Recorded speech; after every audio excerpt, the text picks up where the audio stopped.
using a fish song as the intro and an outro, and nobody's taken it down yet. So it seems to me that maybe that might be in the domain or whatever it's called. Today, this is This Week in Cannabis Live. I'm here with Brian Fields from the Dime Podcast and nobody else. Brian, this is like you and I sitting at the Chandelier Bar in Las Vegas. This is the dog days of summer, Jay. We're out here grinding. Friday, summer, not taking a day off. We got to make sure we get this done. No days off. I'm going to give you a shirt that says that. I appreciate that. I'll be looking forward to that. I'll wear it next time. You know, this is unrelated to anything we're going to talk about, but one of my summer projects while the kids are at camp, something I've wanted to do for like 25 years, I got myself a heat press. Okay. So I'm actually making t-shirts. So I'm not joking. Like I'll make you no days off t-shirt that says This Week in Cannabis Live. I hope I'm the one of one that gets it and no one else is aware, and then I'll just show up wearing it, and when the other crew comes back, they're going to be like, wow. They're like, wait, that's the coolest shirt. They're like, these two guys, man, they ditched us. You know what's funny about that? This shirt, you can't see it if you're listening to the audio, but it is from a now defunct cannabis store in Toronto, which was awesome. And anybody who lives in Toronto will know, like when I give you the address, it was in West Queen West, which is where like there were like 20 shops of the hippest towns. It's like one of the hip streets in Toronto. And it actually has a cool back. Check it out. Dimes. It says Dimes. Yeah, oh, Dimes. Dimes is the name of the store. It's really cool. But I could do every show in a different shirt from a now defunct cannabis brand or dispensary. It's a vibe. That's kind of sad too, though. I know, but there is almost an inverse relationship between how cool the swag was before they launched and how short they were open for. I have a brand I'm wearing on my hat right now that's really, really cool. I don't know if the brand's still alive, but I would show it to you. Let's shout it out. Sicario. Oh, Sicario. That's a cool brand. Yeah, I got it my first haul of flowers 4 years ago. Oh, then a pretty good bet they're not. Yeah, I respect them. Cool, very cool brand. I hope they're doing well, and if they are, I would like to buy more. Yeah, well, there you go. And the swag is cool. It's funny because I went to Hall of Flowers a couple years ago, and I got a bunch of stuff from another paletas, which is like a popsicle in Spanish, and like the gear was super drippy and cool. And my mother-in-law has this great bag that I got at Hall of Flowers that she brings her swim stuff to at the Jewish Community Center at Spadina and Bloor here. And I'm wondering, like, people love the bag, but I don't think she tells them that's a cannabis brand in California. That the stigma should go away, but it always people are like, what? I don't even know if I told her. I just think she says it's a popsicle brand. But we should be past that at this point, right? I know, but she's 80. Yeah, but she would enjoy some good cannabis stuff. It was an infused blunt, I think, that I got it from. Like, I don't think that's her vibe yet. You should ask her, right? We're going to talk about infused pre-rolls actually later. That's something we're going to talk about. But before we get there, Brian Fields, it was a cool week in cannabis. And even though it is the dog days of summer, there is some interesting things to talk about. The first is this. On the graphic, it says cannabis is greater than alcohol and cigarettes. And it comes from this story, which I will read from today. Let me just take this down. Earlier in the week, daily cannabis use now outpaces daily drinking and smoking. Here's what happened. Cannabis is now America's most popular daily drug. New federal survey data released Monday, this is on Monday, shows more Americans are using cannabis daily or near daily than drinking alcohol or smoke cigarettes at the same frequency, a first in the history of the survey. And here's what it actually said. The 2025 National Survey on Drug Use and Health counts 21.4 million Americans aged 12 and up who used cannabis on 20 or more of the past 30 days. That compares to 17.2 million daily or near daily drinkers and 19.9 million daily cigarette smokers. Now, here's the caveat. The cigarette measure counts only people who smoked on all 30 days, a stricter definition than the 20-day threshold used for cannabis and alcohol. Although I think if you're a daily smoker, you're a daily smoker. I don't think you choose which 20 days of 30 to actually smoke. This is does that say age 12 and up? Yeah. But don't worry about that. I mean, we're not here to judge. Just making sure that I am interpreting the data correctly.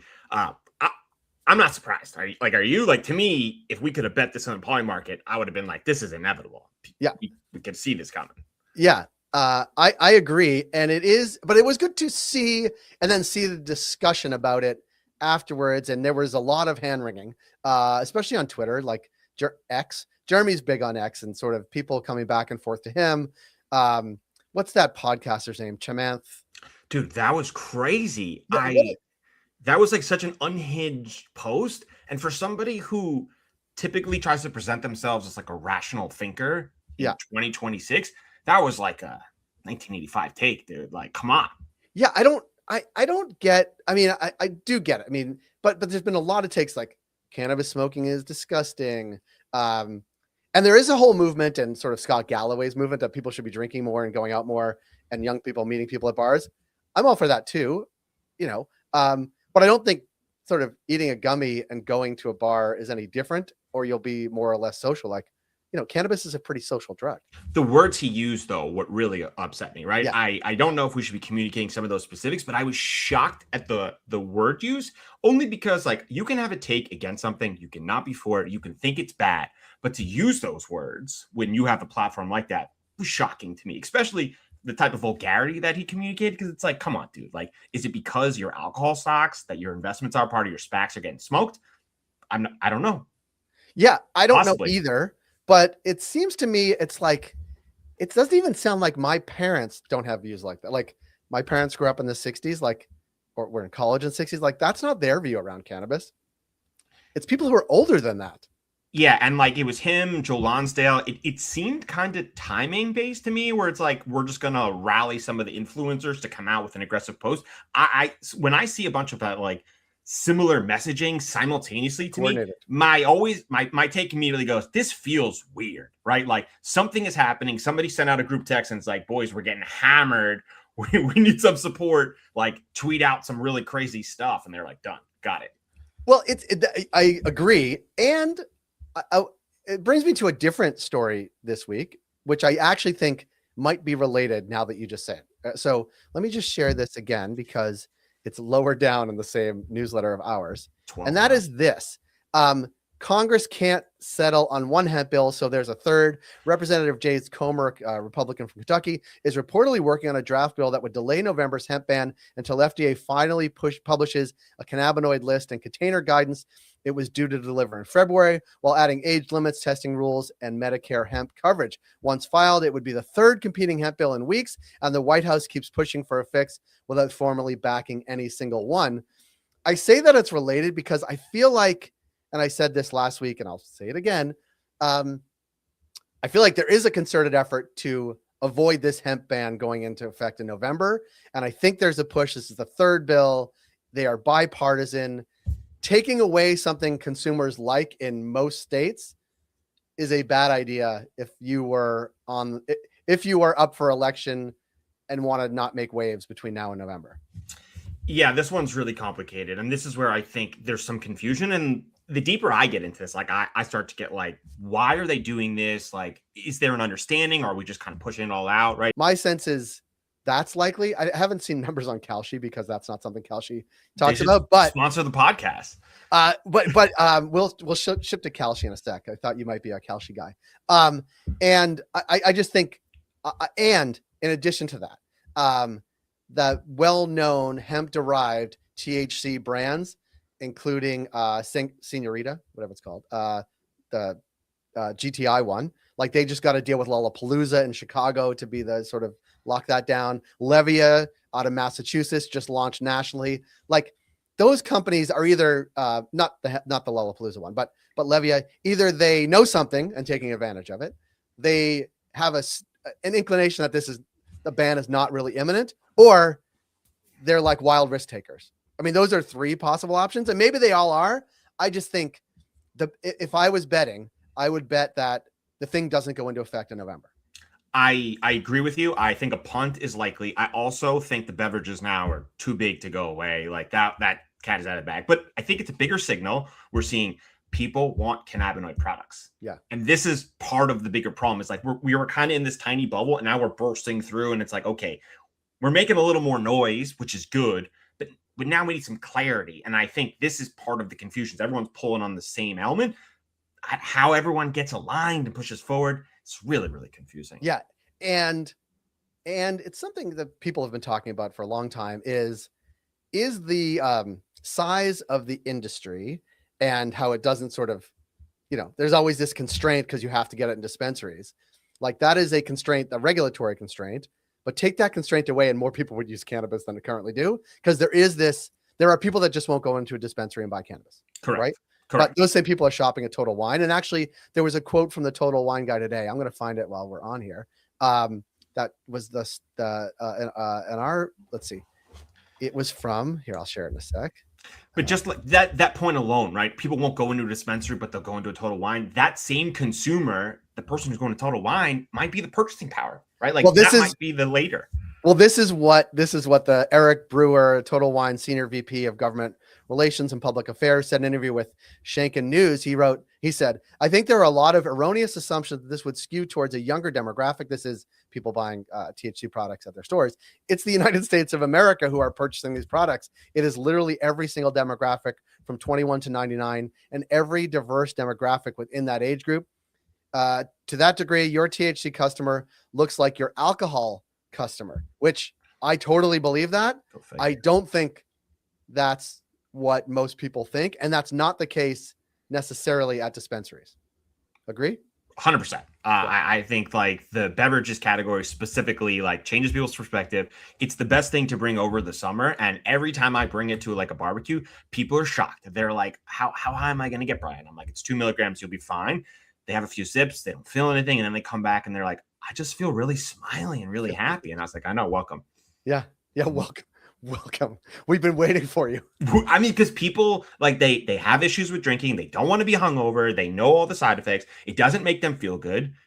They can't get up in the morning. They work out. You feel kind of groggy. And now they have this. They feel relaxed. They can be social. To me, it's a game changer for me also, right? Like I used to be a drinker, and now like a little bit of like a tincture or a quick drink before I go to social situations. And I'm back, baby. Well, yeah, and you never really had a problem talking, is my guess. No, I'm very shy, if we're going to be totally honest. Super shy. No, I agree with everything you said. I do think either someone knows something or someone is. I think they have to do it. I think that's what it is. So it's like if you have a beverage brand, you have to be pushing for this category because this is part of the bigger demographic from a marketing standpoint, from a total reach standpoint. If you're doing beverage, you have to go in this direction. It's just part of a risk calculus. And I would guess that was part of Levia's decision-making process. They had to be part of this. You understand the supply chain, I think, a lot better than I do. I also don't think like, what is the risk? Like you're going to have some product that is not sell. The ban goes into effect. There's some product you can't sell, but like, that's not tens of millions of dollars. You can control that between now and November. And they're doing groups, right? Like it's not like Levy has to go off on their own. They're paired with all the others and they're doing big groups. Every time people post those Total Wine and Spirits photos, it's all the brands we're seeing. And there's so many brands. Like that to me is part of the challenge. Is like, even when I go there, it's like, how many brands are there? And like, which one am I going to choose? That's part of the challenge. And I mean, that's a paradox of choice. I don't think that's the best approach, but we're early in the space of like, who is what? Someone's going to win. It's just a matter of when. Right. And the supply chain at Total Wine in particular, my guess is they don't have massive warehouse. Total Wine doesn't have massive warehouses. It's just in time delivery. It's very much like Costco.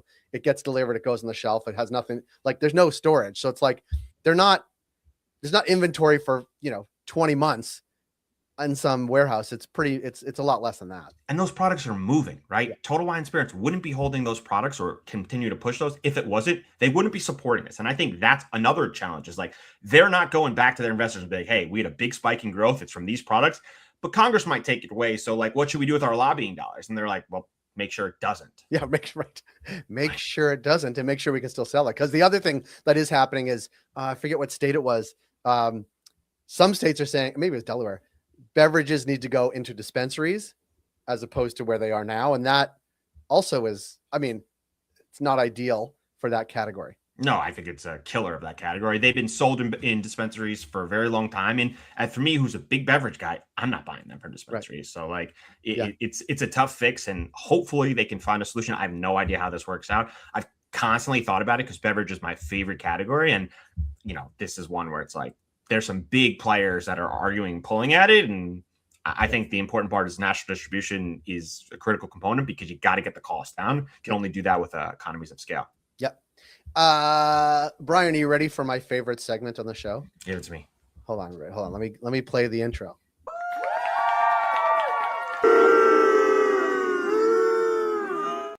That, folks, is winners and losers.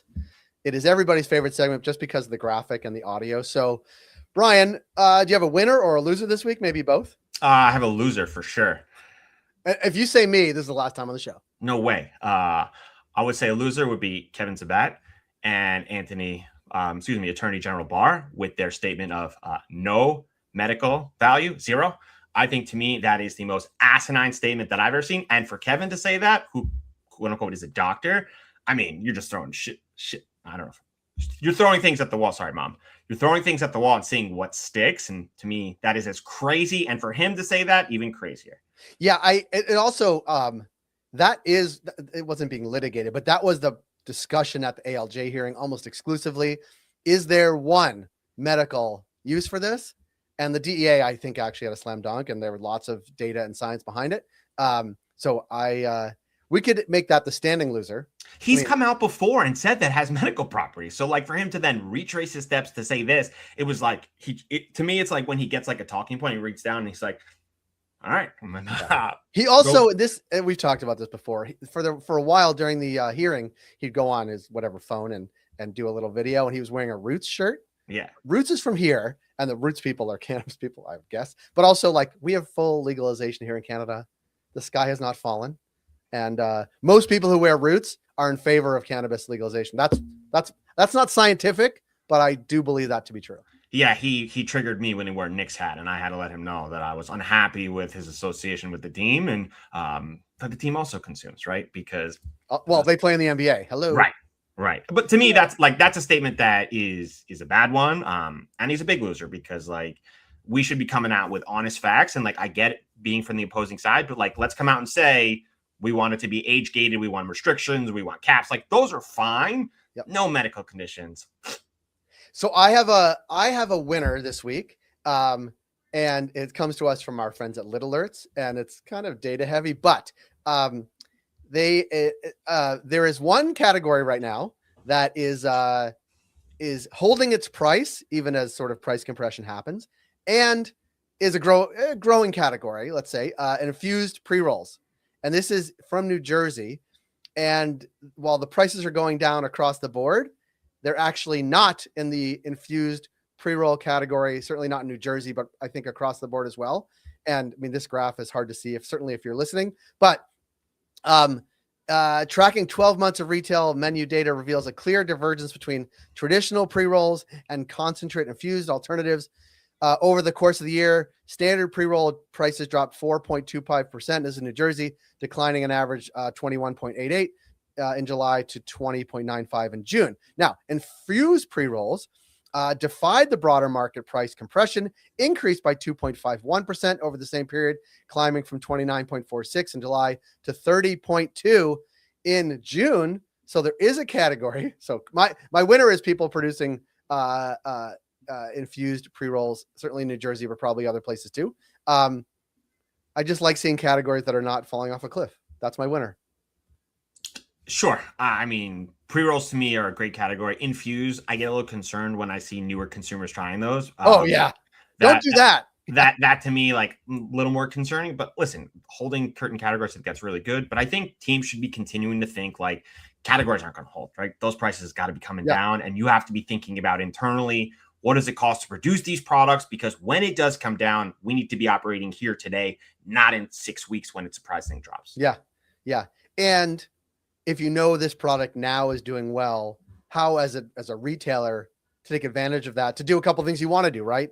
Attract and retain new customers, but especially retain new customers, sell other products without quite the hold on the price, like actually sort of how to work that into both your team and your sales strategy and marketing strategy and all those things. So that's my winner of the week. It's so nerdy. It's very cannabis nerdy, my winner. I continue to think though, like there's so many brands. I got to go to a dispensary here in Long Island for the first time, like a new one for me. And I was overwhelmed by all the different products. Like it was, I don't know, 200 different types of flower, like 100 different edible brands. And I'm asking everyone who's very knowledgeable about all this stuff, but like I was almost overwhelmed. Yeah. That's not great strategy from a retail perspective. No offense to that dispensary. No, I think they should, like, I almost thought about like, hey, like if you didn't have 4 different full cases and was like, here's the 3 different choices. To me, I understand why they take all those products because they're figuring out, like they want to see what sells, but like, I don't know if like that's the best approach. And I would even push people to a specific dispensary if it had less options. And that's like counterintuitive to some of these brands, but like, I think that's the better approach. Yeah. And we talk to retail folks all the time about their inventory and array of product. And that doesn't help people buy more. what you just No. described. It actually people buy less and be more confused, and it's hard on the staff too.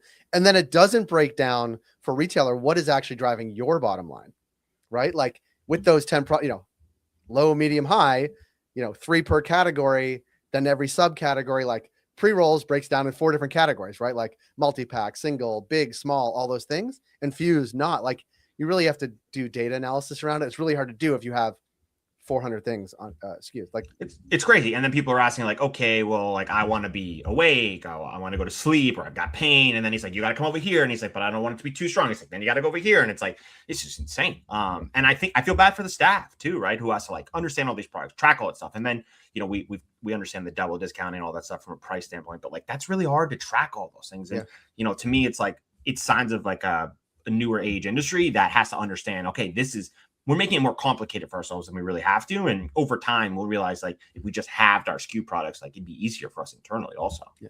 Well, this is what I've had part of this conversation with Ryan Crandall at Maramed, and I know you have too. I listened to the whole thing. And then I dropped the word bomb bags because I learned it from your conversation with him. And the conversation, he was like, oh my God, we're like really deep in it. I'm like, oh, we're really deep in it, brother.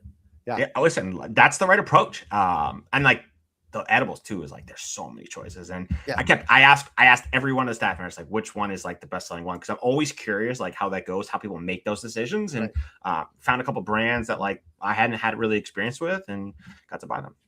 Well, Brian Fields, maybe it's going to be you and me from now on the show. Maybe I'm the biggest winner for this week. You're the big winner because you got to join me. I do appreciate it. Find the Dime Podcast wherever you find your podcast. It's really good. You will learn a lot. Thank you, sir. I learned a lot from your podcast. I appreciate that too. What'd you say? I'm going to go on the podcast if you like. I'm looking forward to having you on, and it just be you and me. Don't tell Jeremy. Fuck that guy. Believe me, he won't listen to and he won't listen to the 23rd minute of this podcast or of this show. But Brian, I do appreciate you joining us here today, and the dog days of summer, and we will connect with you, if not on this show or some digital format, in person later in the year. Sound good? Thanks, brother. All right. We'll talk to you soon. Bye.